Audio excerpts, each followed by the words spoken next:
सबसे पहले कविता को पढ़ते हैं, फिर उसके बाद इसके अर्थ को समझते हैं। ठीक है, चलो। कविता है कठपुतली। शीर्षक क्या है? कठपुतली।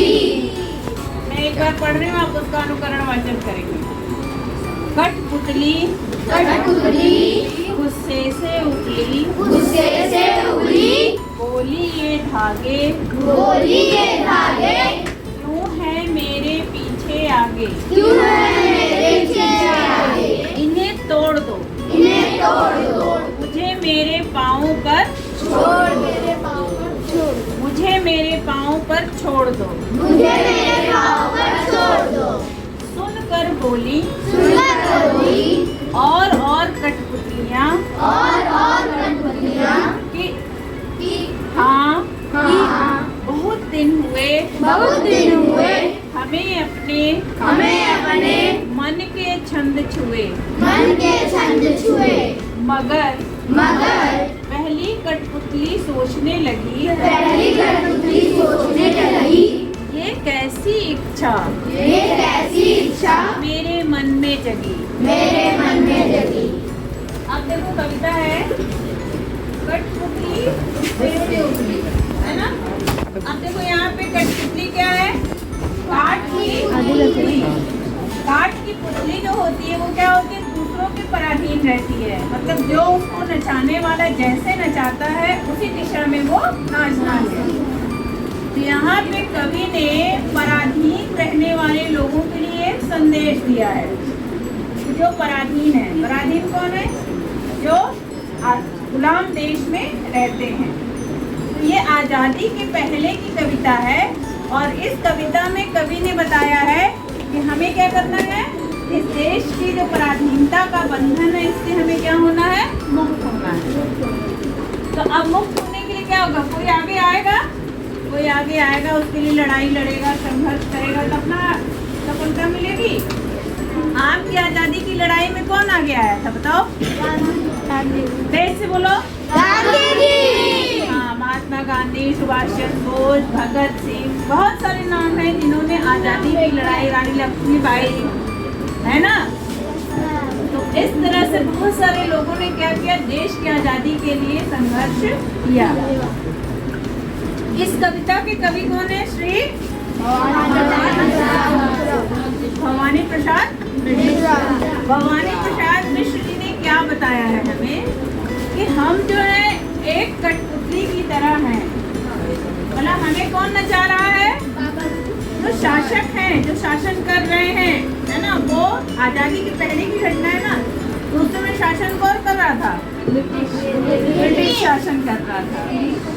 तो ब्रिटिश शासन को संकेत करते हुए कवि ने कहा कि हम एक कठपुतली की तरह हैं और अगर हम इस कठपुतली की तरह रहे तो हम पराधीन रह जाएंगे, हम आज़ाद नहीं हो पाएंगे। तो यहाँ कठपुतली किसका प्रतीक है? लोगों का, मनुष्यों का प्रतीक है ना। ऐसे मनुष्य जो गुलाम देश में रह रहे हैं, यानी भारतीय, है ना। तो कवि ने क्या बताया कि कठपुतलियाँ सोच रही हैं, आपस में विचार कर रही हैं। मतलब एक कवि ने माध्यम चुना, इसके माध्यम से पराधीनता की बात बताई, बताओ। कठपुतली के माध्यम से। पराधीनता की बात किसके माध्यम से बताई? कठपुतली। क्योंकि उस समय यदि वो अपनी बात को सीधे सीधे शब्दों में कह देते तो अंग्रेज क्या करते? उनके इस कविता को छपने ही नहीं देते। इसलिए उन्होंने किसका माध्यम चुना? कठपुतली का। अभी पहली कविता आपने पढ़ी थी, हम पंछी उन्मुक्त गगन में, उसमें भी किसको आधार बनाया गया था? पंछी के माध्यम से कवि ने आज़ादी की बात की थी। इस कविता में किससे कर रहे हैं? अब देखो, कठपुतली गुस्से से उबली, गुस्से से क्रोध से उबलने लगी। इतना अत्याचार सहते सहते कठपुतली, जैसे आप लोगों को बहुत अत्याचार हो तो आप ना क्रोध में आ जाओगे ना।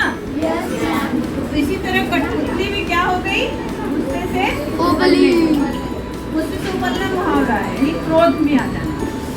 बोली ये धागे, क्योंकि कठपुतली धागे से बंधी रहती है ना।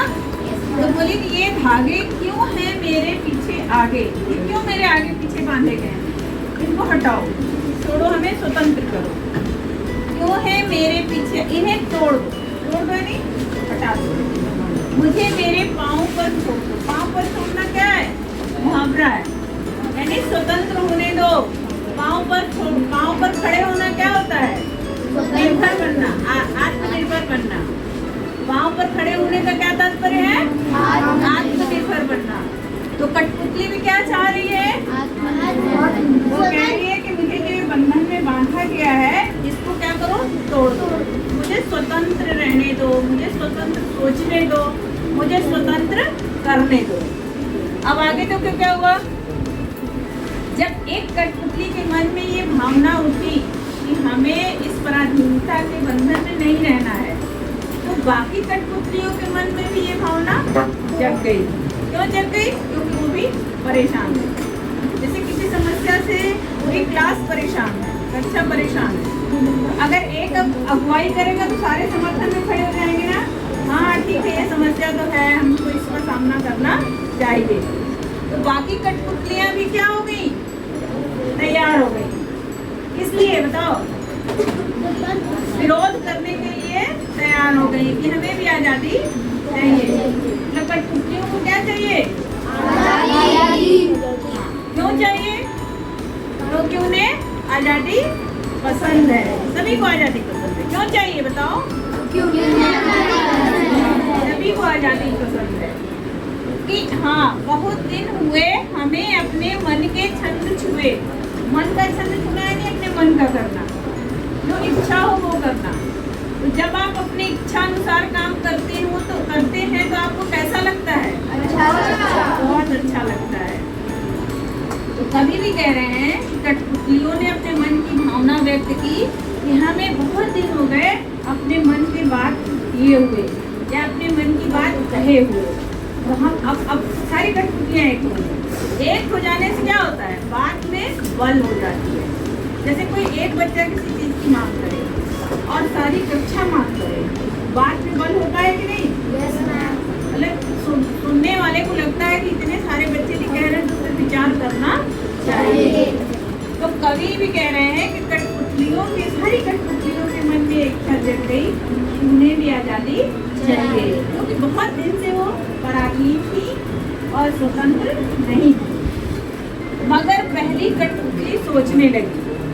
अब क्योंकि बात छोटी तो थी नहीं, आज़ादी की बात थी, विचार करने वाली बात थी। जब इतने बड़ी मांग रख रहे हो तो उसके बारे में विचार भी करना चाहिए। पहली कठपुतली क्या सोचने लगी? ये कैसी इच्छा मेरे मन में जग गई?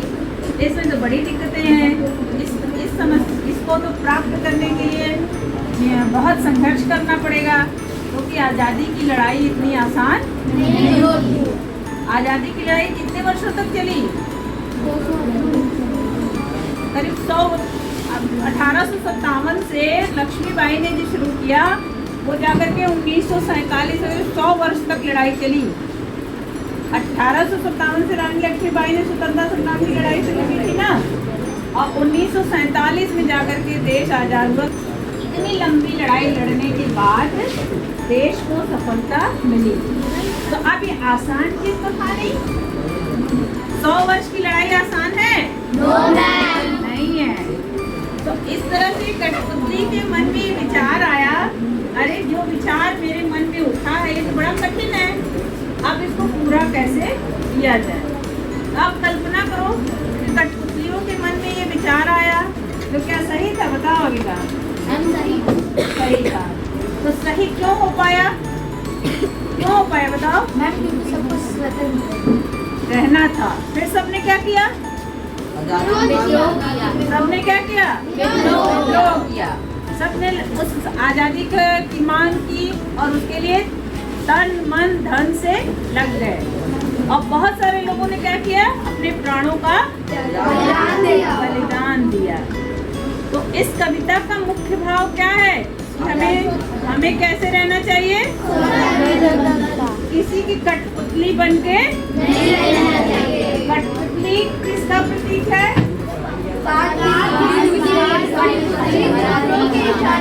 चलने वाली पराधीन। तो कठपुतली किसका प्रतीक है? पराधीनता का। तो कविता समझ में आ गई? Yes, ma'am. चलो धन्यवाद।